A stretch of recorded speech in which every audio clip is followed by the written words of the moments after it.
Welcome to Sara Gonzales Unfiltered.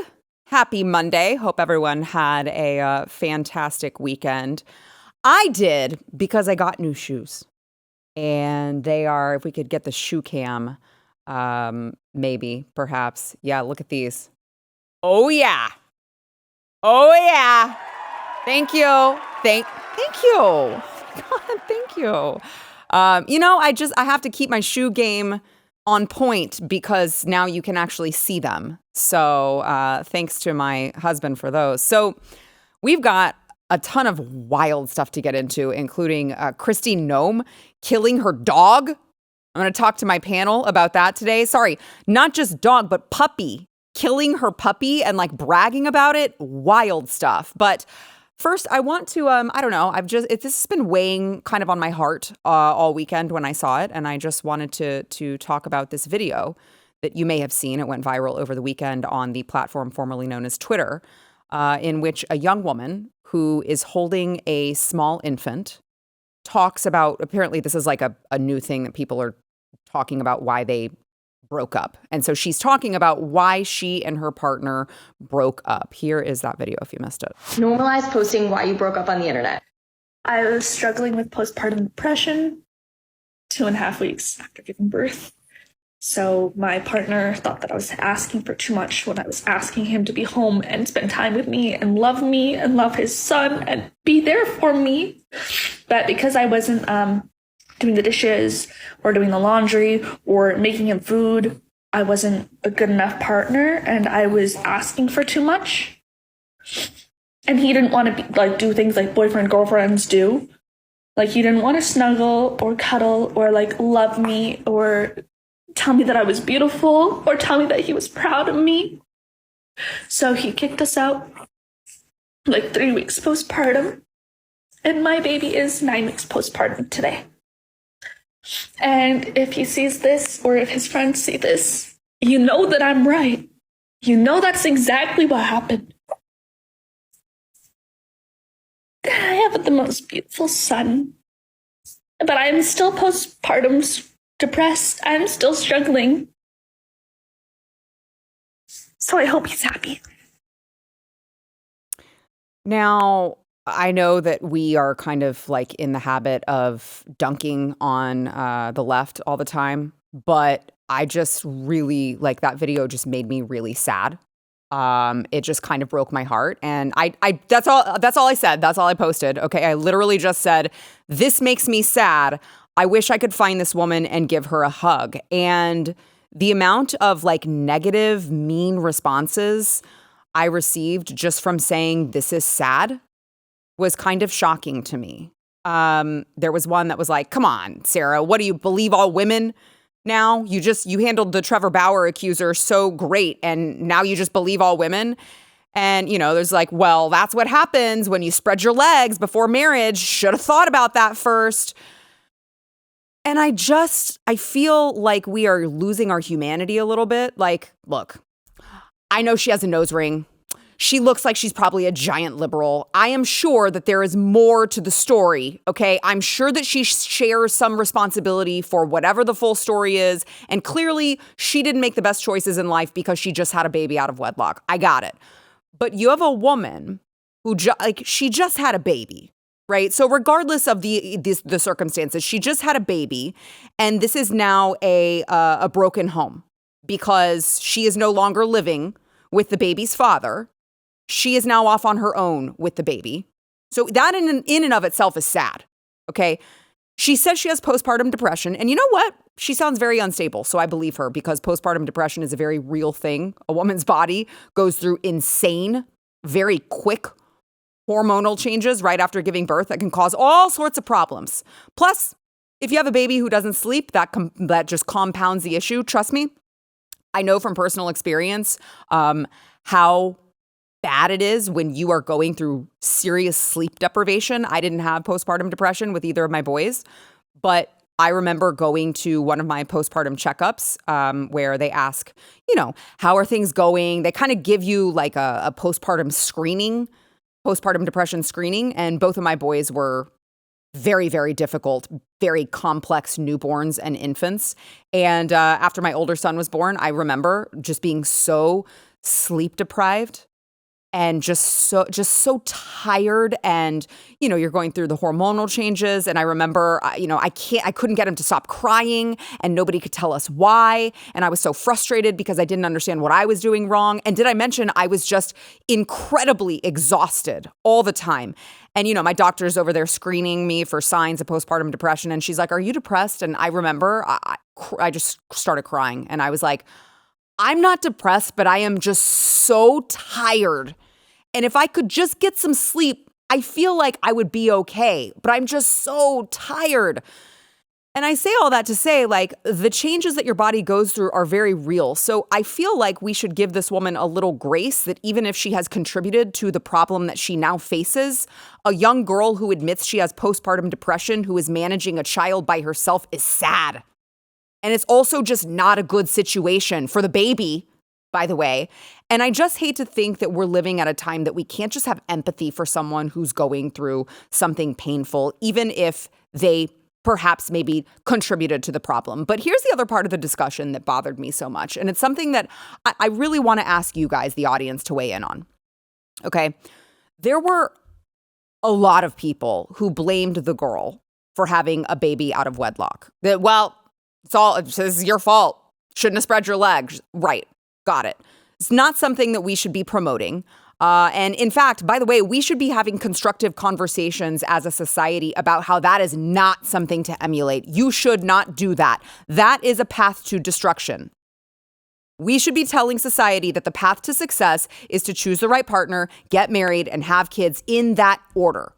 But if we talk about being a pro-life movement and we want to move the culture to value life more, is it helpful? This is a question that I want to ask. Is it helpful to shame women who have chosen life? Because the fact of the matter is, there are many abortions in this. I mean, most of the abortions in this country are done by single women, okay? And presumably, some of the issues are that they are concerned about being judged by society for being a single mom. There's a lot of shame that comes along with that, which, again, is fine. There should be to a degree. But is it helpful to our cause to shame someone for making a bad choice to hook up before marriage, but then they made a good choice and chose life, and we still shame them? Like, at a certain point, this just seems like a losing position. That's not constructive to the cause, right? Like, if we want more young women to choose life, then shouldn't we stop shaming them for choosing life? Again, is it ideal? No. Should we enable it? No. But the reactions that I've seen to that video are literally perpetuating abortion culture. If we want more women to choose life, we need to become a little bit more empathetic to these women who are choosing life. They are scared of getting judged by society, and we're proving to them that that's exactly what we're going to do to them.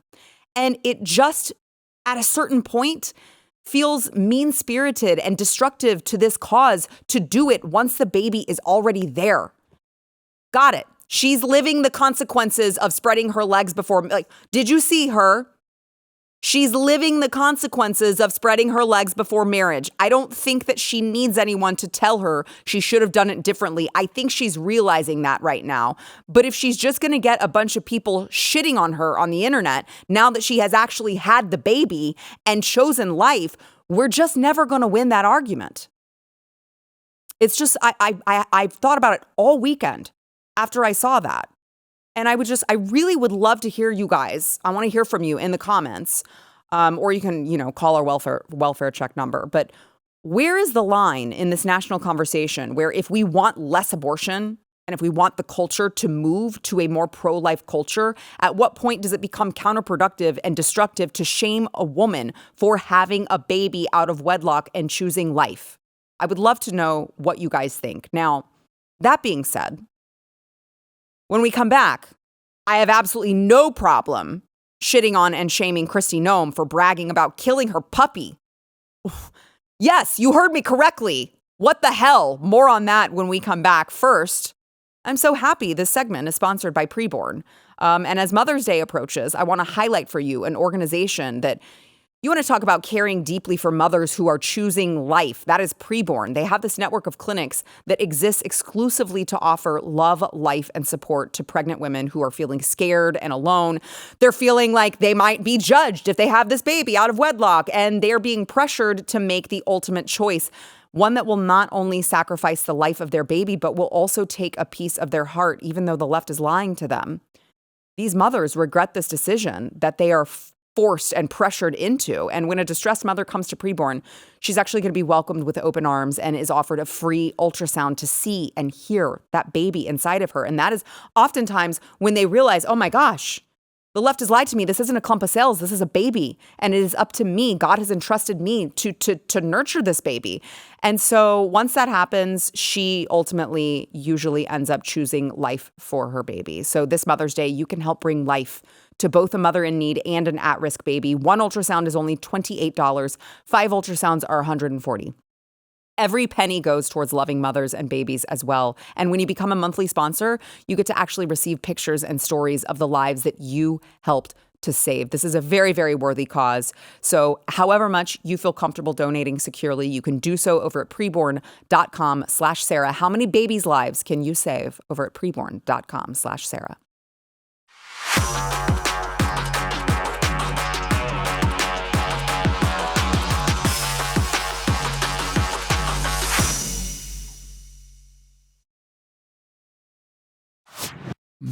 Joining me now, we have Stu Burguiere, host of Stu Does America.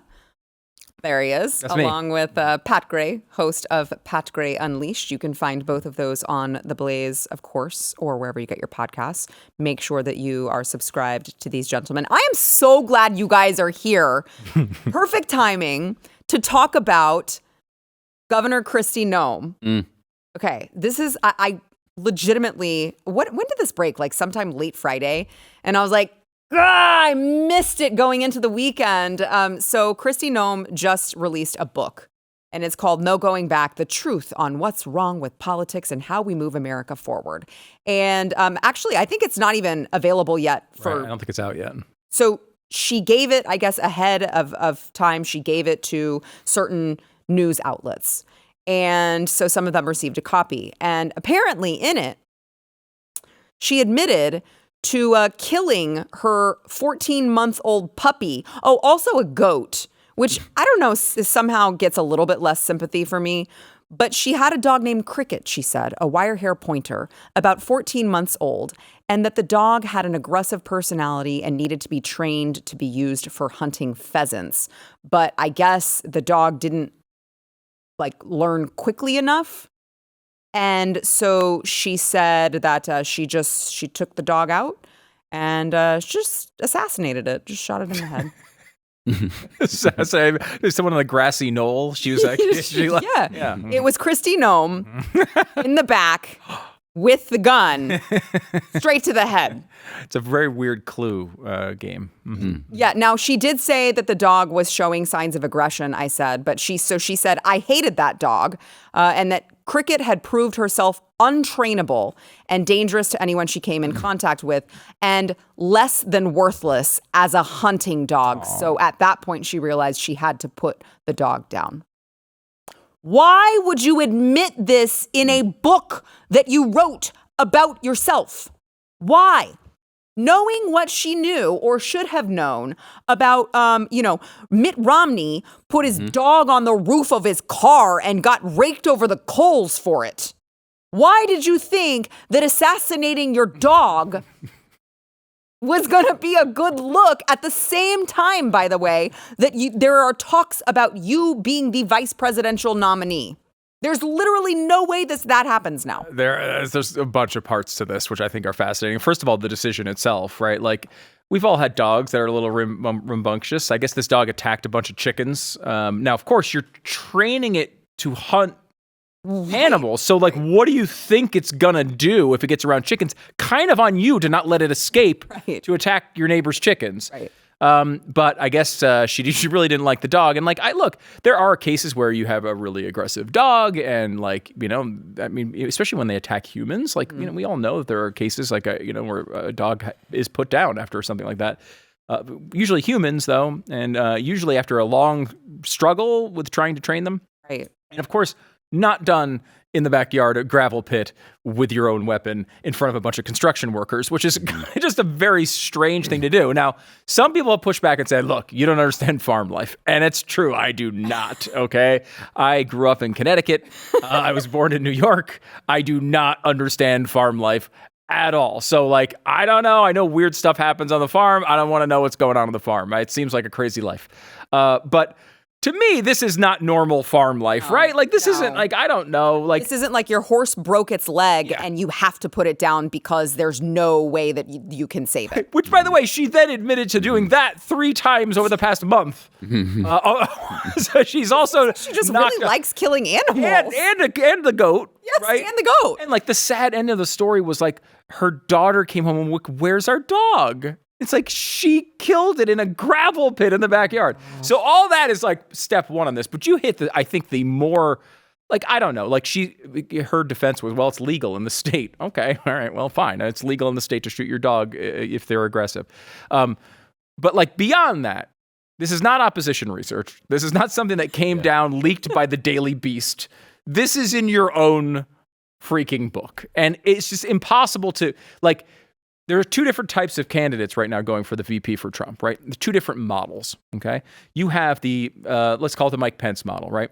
Who is a person who is calm and collected and can go on and kind of give a nice, no harm done justification of your policies on and be very boring and not make any news and never stand out, right? That is really the Kristi Noem profile. People think of Kristi Noem because she's good looking, that like maybe she's this electric candidate. She's not. She's actually legitimately boring in interviews, which I don't mind. I don't mind my politicians being a little boring.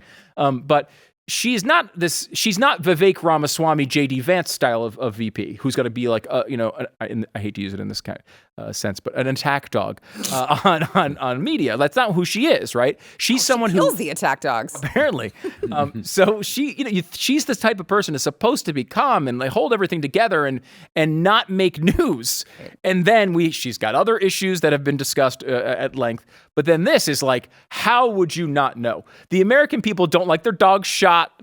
Like Lisa, my wife, there was an incident with my dog capturing a squirrel recently. Okay. Oh no. And this happened in front of Lisa. She saw it all happen. She lost her mind. She blew out her voice screaming at the dog to drop it. She was legit traumatized by this. This is a squirrel. Okay. A squirrel dying traumatized her. That's how the American people feel. And if you're a candidate going for VP under the pretenses that you're a play it safe, like don't rock the boat type of candidate, you have to know what your farm life looks like to the average mom. And shooting your dog in the head is not a good look. Pat, so it's just so stupid. It's so ridiculous. So you mentioned the chickens, and I'm glad that you mentioned that, Stu, because I actually have a dog that I adopted from the shelter. And the reason that the dog was brought to the shelter, I think there were several reasons. One was like they had way too many dogs. It was like a family of 9 Great Pyrenees puppies who were brought in. But the problem that they listed on the form was that they were killing the chickens. So you know what that family did? Brought them to the shelter, shot them in the head. Yeah, you could understand that, which is what I was saying on my show this morning. Why don't you take it to the Humane Society? Right. Take it to a shelter. And by the way, to somebody who has a farm away from you. Right. We have had no problems with we have cats in the house. We have had no problems with that dog being aggressive to anyone else. I mean, if the dog tore somebody's throat out, a human being, and killed a person, maybe you shoot the dog then. Right. But that's not the case. She just didn't like it. It just didn't behave very well. And it was a puppy. Jeez. Yeah. I don't want to live in the Noem household. I'll tell you that. On the other hand, it's amazing that there are people who are all up in arms over this, but perfectly fine with killing babies. And the more babies that you advocate killing, the better. It's just not done at a gravel pit. It's done instead at a Planned Parenthood clinic, and that's okay. To Democrats, that's going to be fine, and we can go ahead and kill as many babies, 64 million and counting right now. But they will get all up in arms over a dog, and I am too. I'm bothered by it, and I think it was a stupid move. But a little perspective might be good here too. Yeah. You know? Well, you bring up a great point, and I always find it so fascinating to read these polls that are like, which would you rather save if there was a fire and you could only save one, your dog or a complete stranger? It's a human. And so many people will pick the dog. Yeah, I bet. instead of a person. Right. Now, that's dark and not right, but it also is something to be aware of if you're going to put a story about shooting your dog in your book. Right? Yes. Like, it's something. And that's where we are as Americans. Yeah. I mean, Right? look, it's a bad. We should not be there. We should not be there. And your point shouldn't. is right on the money. Right? Like, it should disturb us far more that 64 million babies have been lost due to abortion, and the number worldwide is over 1 billion. Right. 1 billion people that should be here that aren't, and that should be much more of a problem. But like, just from a political malpractice angle, the fact that you admit to this, and this isn't It's a something, no-brainer. Yeah, like you don't put that in the book. No, and I'd love to know what you guys think of this. Like, I actually thought going into this that Noem was in the top tier of candidates for Trump. I think he always talks about wanting someone out, quote unquote, out of central casting. She fits that very well. She isn't, I mean,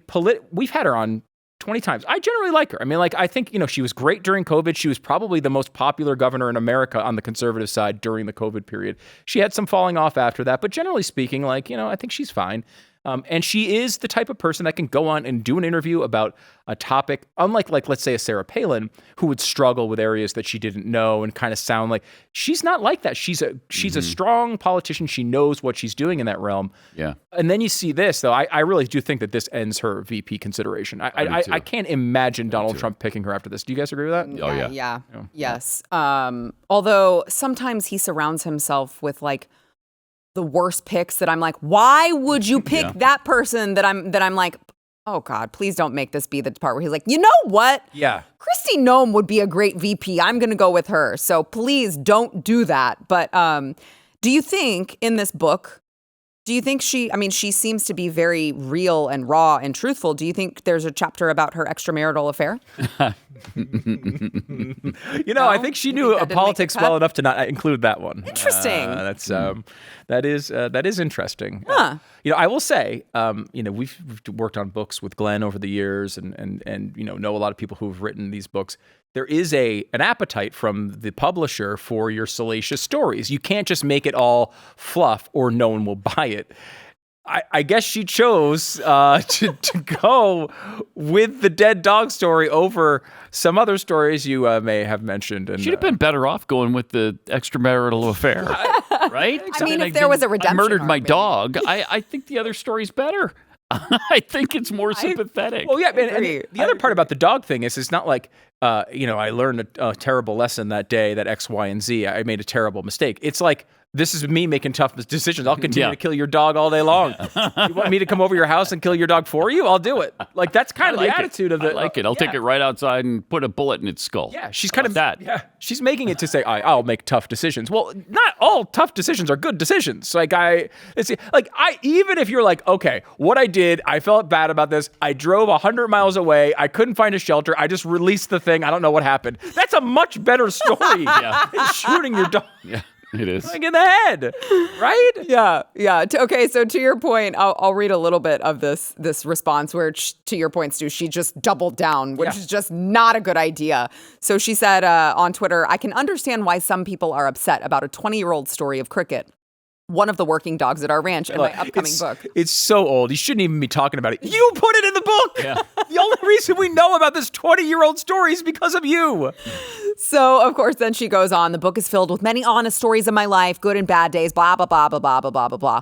What I learned from my years of public service, especially leading South Dakota through COVID, is people are looking for leaders who are authentic, willing to learn from the past, and don't shy away from tough challenges. My hope is anyone reading this book will have an understanding that I always work to make the best decisions I can for the people in my life. Not the dogs, though. If you're a dog in Kristi Noem's life, you're screwed. And then she goes on to cite South Dakota law that states that dogs who attack and kill livestock can be put down. And then she says, whether running the ranch or in politics, I have never passed on my responsibilities to anyone else to handle, even if it's hard and painful.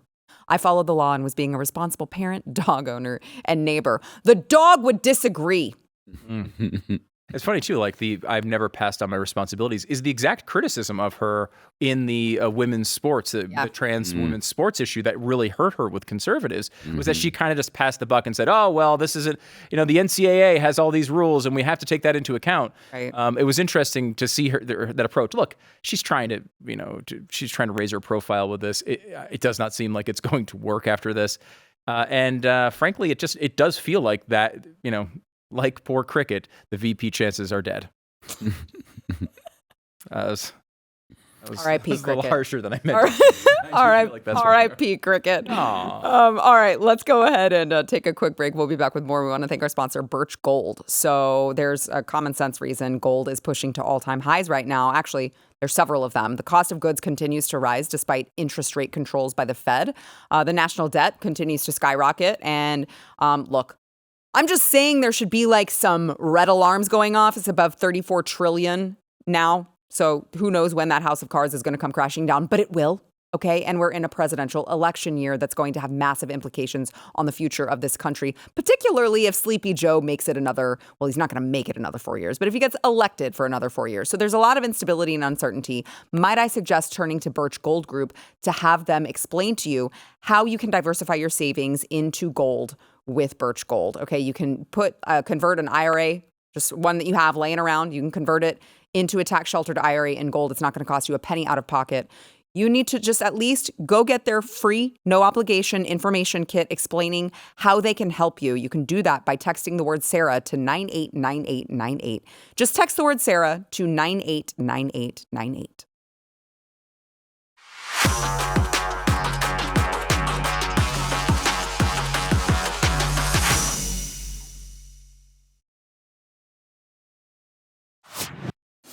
More anti-Israel protesters swarmed the streets surrounding Saturday evening's White House Correspondents Dinner, shouting at the attendees and draping a huge Palestinian flag from one of the windows of the host hotel. And the protests were so bad, apparently, that the president's motorcade had to take a new route than the previous route that they had taken in years past. And I got to tell you, it couldn't have happened to a more deserving group of people, those White House correspondents.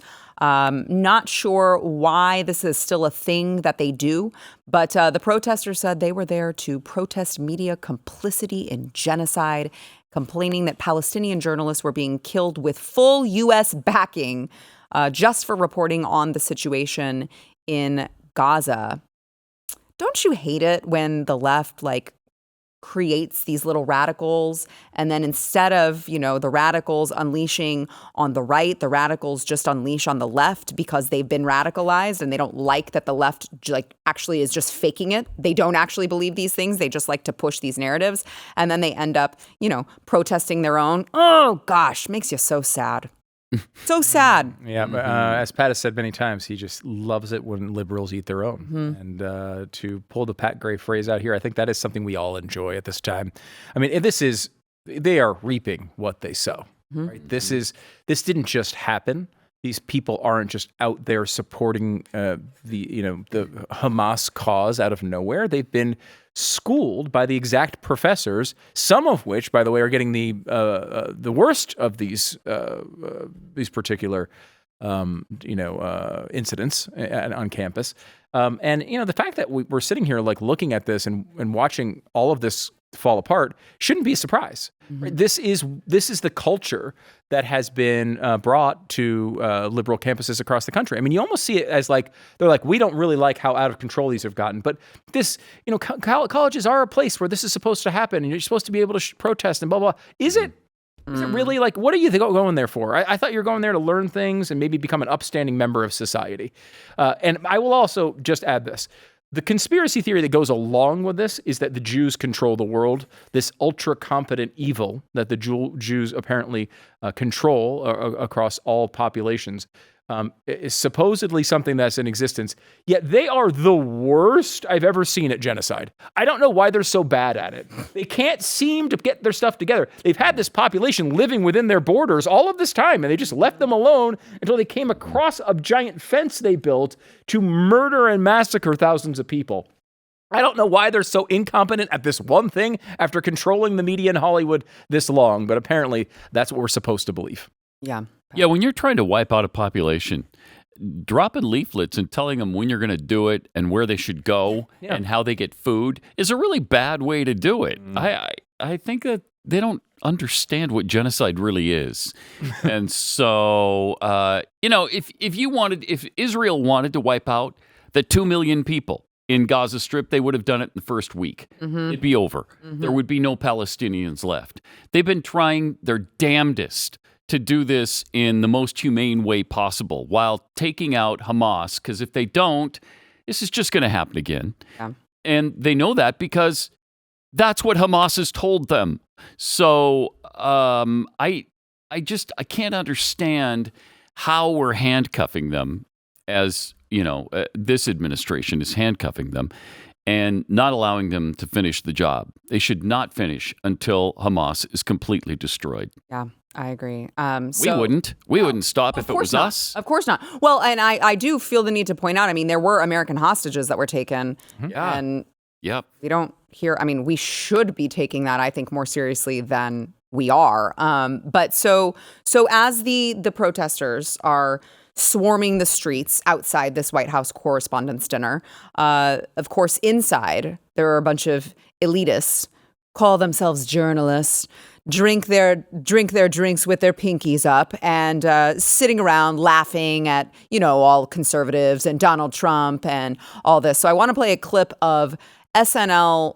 This is cute because in the article it says SNL Saturday Night Live star Colin Jost. And I would propose the idea that nobody on SNL should be called a star because nobody's watching it anymore.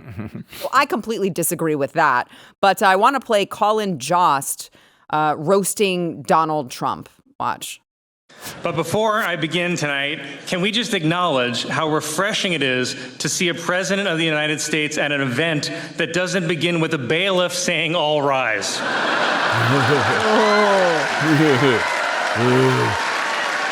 No, he's just half dead. And I would like to point out, it's after 10 p.m. Sleepy Joe is still awake. Debatable. While Donald Trump has spent the past week falling asleep in court every morning. Though Fox News said he was just being anti-woke. Oh my God, that's so funny. So Donald Trump, of course, responded on Truth Social. He said the White House Correspondents Dinner was really bad. Colin Jost bombed and Crooked Joe was an absolute disaster. Doesn't get much worse than this. I just cannot stand these freaking people. It's so funny that we're weaponizing the judicial system against Joe Biden's political opponent. Ha ha ha. Isn't that so funny that he's in court now? Ha ha ha. We're going to pretend like Sleepy Joe is not half dead right there. He can't even open his eyes. He's just squinting. He can barely keep his head up, but we're going to roast Donald Trump. Ha ha ha. Shut up. God, I cannot stand them. And to your point about the host not being a star, I believe it's Colin Jost. And I've never heard of the guy until today. And then when you saw him, were you like, I've never seen that guy in my life? Really? I've never seen him. No. He's also known as Scarlett Johansson's husband. That is another Really? one of the things he's known. No. Oh my God. In real life? In real life, yeah. No. Yeah. No, I mean, I've never seen the guy before. Never seen him. they have one funny thing they do on that show, which is at some points, they've done it a few times. It is legitimately hilarious in that him and his co-host of Weekend Update, Michael Che, who's an African-American gentleman, they write jokes for each other and they read them for the first time on the air, and they do things that are intentionally horrible for the other person to read. So like Che writes very racist jokes for Colin Jost and he has to say them on the air for the first time. It is legit. It's worth watching. He did have one funny line I thought in there. He said, something effective. I invited my co-host Michael Che to come here and support, but he decided not to come. So, like President Biden, I have also lost all my black support. Oh, That's a solid line. good. That's a solid line. Yeah, that's good. He had a couple. I mean, it is a reminder of how together the media is with these people, with this. These are not this whole like fourth estate. We're holding them responsible is bull crap. It's been bull crap for 100 years. Woodrow Wilson was a big part of why we have a White House Correspondents Dinner in the first place, to bring them in. The idea was the administration said, hey, these guys are against us all the time. What if we party with them a little bit and get them on our sides? It has worked. It was the most successful thing probably Woodrow Wilson accomplished, and the legacy is destroying what used to be a really important part of our society, to hold the government responsible. They don't do that anymore. They're now party buddies. Yeah. And they still had this dinner when Donald Trump was president, didn't they? They had it. He just didn't go. Yeah. That's right. I was like, I can't remember what it was that was different about Trump's presidency. I loved Good that. for him. Because I hate that freaking dinner. It's such hypocrisy, such garbage. And Trump just said, nope, I'm not doing it. Yeah. He didn't. Yeah. And it is a funny reminder, too, that at least there's been a decent amount of reporting on this. We don't know if it's true or not. But Trump went, before he was president, he went to a previous one. It was 14 or 15 when Obama was president. Yeah. And they made fun of him in the audience a bunch of times. And some of the reporting was, this is what made him say, screw it, I'm running for president. I hate these people. That was right. He was tortured, as a kind of a roast victim at a previous White House Correspondents Dinner. I don't know if it's true, but it's a fun one to believe. I want it to be true. It did happen. Yeah, I mean, it definitely happened. I don't know if that's his, actual reason. Yeah, but it did happen. Yeah. And there's just something so gross about MSNBC covering their own correspondent. Like, they're all there and they're covering their own dinner and they're covering their own correspondents who are going up there and making all of these jokes at, the right's expense. It's just so gross, like so self-serving. These people hate you and they think that they're better than you, clearly, because they think that like that's worth plastering all over MSNBC. And honestly, Fox News probably did it too. I didn't see, but they probably did. It's very possible. And I have no interest in it. Like, I have no interest in it at all. I think the protester angle is really interesting, though, because it is them eating their own. And, it's funny. Like, I was telling Pat this. Pat is going to be on Studios America tonight, which we actually taped a little bit before this. But we were talking about how I think it's actually kind of unfair to Joe Biden that he gets this Genocide Joe title. I think he's been sufficiently anti-Israel this entire time. Like, what really standard are they trying to hold him to here? He is like legitimately, I mean, he has been lukewarm at best to one of our most important allies. And instead of being criticized for that, which he should be, he's called Genocide Joe. How can this guy win? How can this guy win? He's been criticizing Israel. He's been telling them, hey, don't go get your hostages out of here. Don't worry about that. This entire time, I think he's been very weak, probably the weakest we've ever seen from a U.S. president in recent memory. Yeah. Which, to your point, how many different missiles and drones and stuff did they send over there? And I think this was when it came from Iran. Yeah. And only a couple got through. And Joe was like, take the win. Yeah, take the win. Take the win. It's like, they just tried to obliterate us off of the planet, and you're telling us to take a win. Sir, what win is it? I'm not seeing one. So, yeah, to your point, you're right. Which, of course, we all know is why all of these attacks are taking place during a Joe Biden presidency. It didn't happen when the other guy was in. The last guy, none of this happened. Now, all of a sudden, global instability. I wonder why that is. All right, I got to take a quick break, and we will be back with more. I think you guys, I'm bidding you adieu, which I think particularly Pat is really sad about. I am. He's devastated. Look at him. Look at his eyes. When I leave the studio, I will start to weep. Will you? Uncontrollably? As a man, I will break down and weep open. Well, I can have you on more frequently if you want. I would love that. I would love that. I really would. Really would. Yeah. We always have fun. I enjoy our time together. I enjoy our time together. Yes, of course. We'll be right back.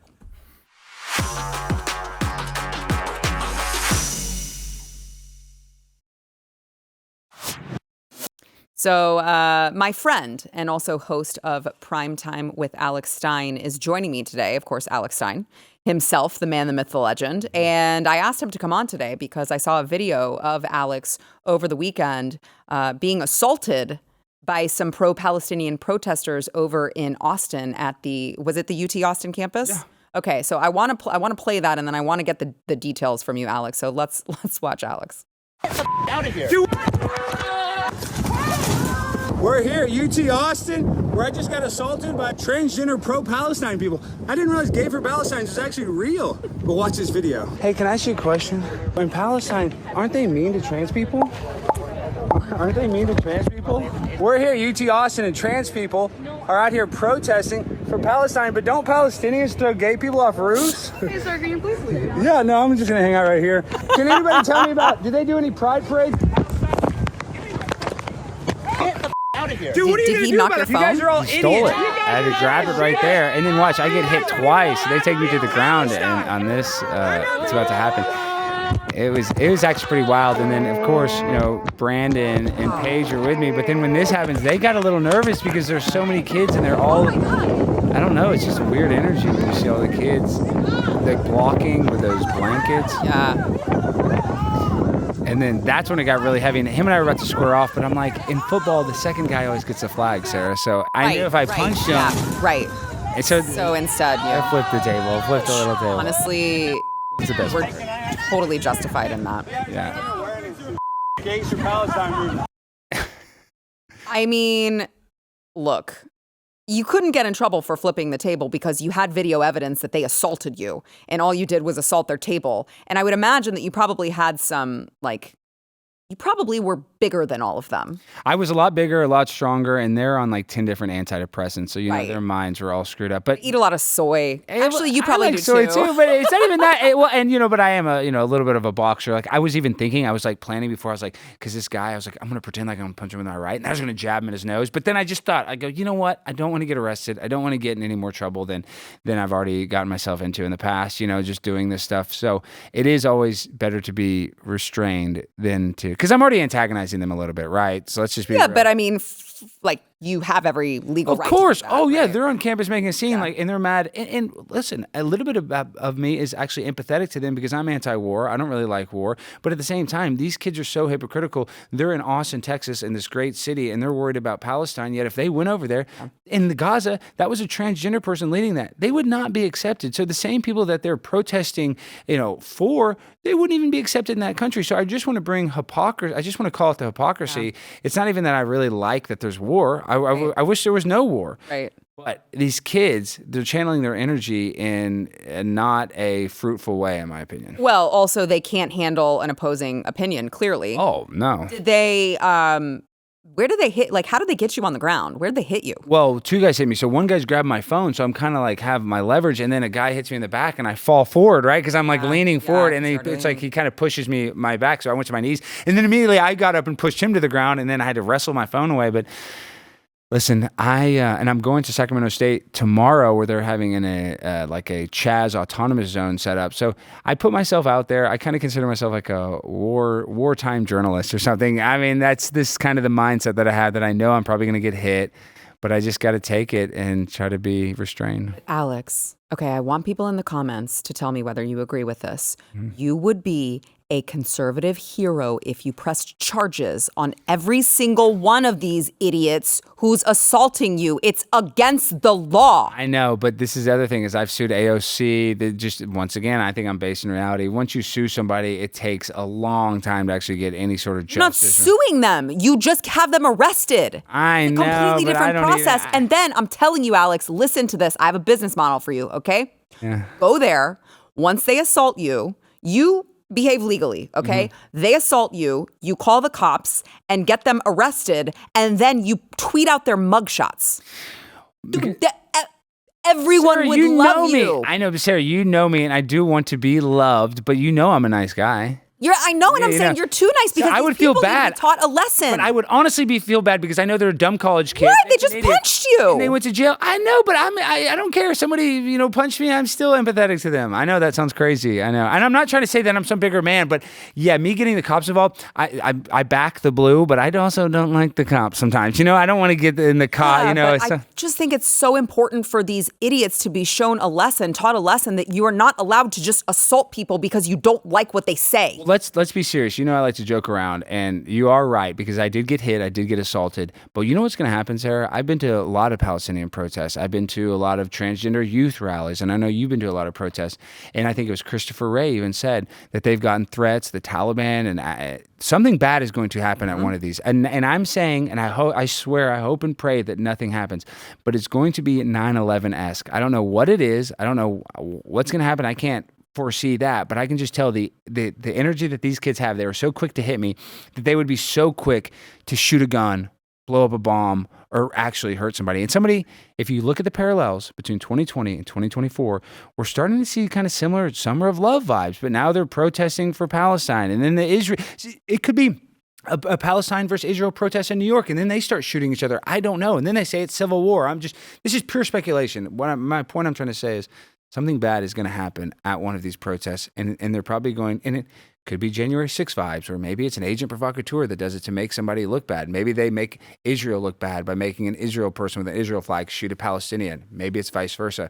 But I'm just saying, the energy that I feel at these events, they want something to happen because they want something to either rally around or say, hey, look, they're okay with genocide, so we did genocide here. Just wait and see. I hate it. I hope I'm wrong. But how it's palpable, like the energy, tension, yeah. Which I would just like to point out. I know we got to go to break, but I would like to point out that Alex is like, I fear that at one of these protests, someone's going to die. That's why I keep going. that's Alex Stein. Good point. All right, stick with me. I've got a video I want to show you that I think you're really going to like when we come back.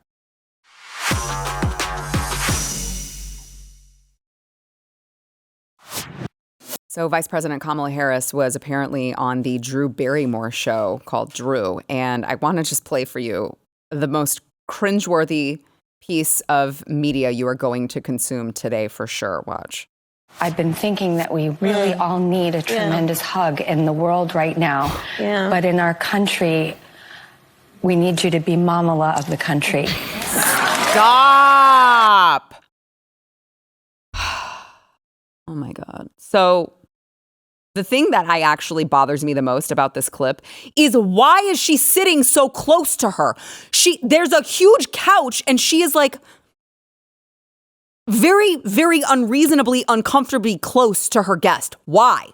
Well, Drew Barrymore has a weird track record, but she comes from a Hollywood elite family. She's probably always been wealthy her whole life. And it's similar to when you saw that Howard Stern had Joe Biden on his podcast and didn't ask him one question. And even in the interview, Howard Stern said, the country's doing so great under you. Well, if you have a $750 million in the bank and you only deal with 5-star restaurant, employees, then your life is probably great. Drew Barrymore, she probably loves Kamala Harris because her show's doing well. Like, these people are out of touch with reality. And the fact that she's idolizing or putting up, Kamala Harris literally got her job because she basically slept her way to the top. So she's unqualified. We did it, Joe. Yeah, we did it. And she stinks. And the fact that she can't tell that how unqualified she is, sad. You just really need a Mamala. Mamala. Mamala, shut up, please.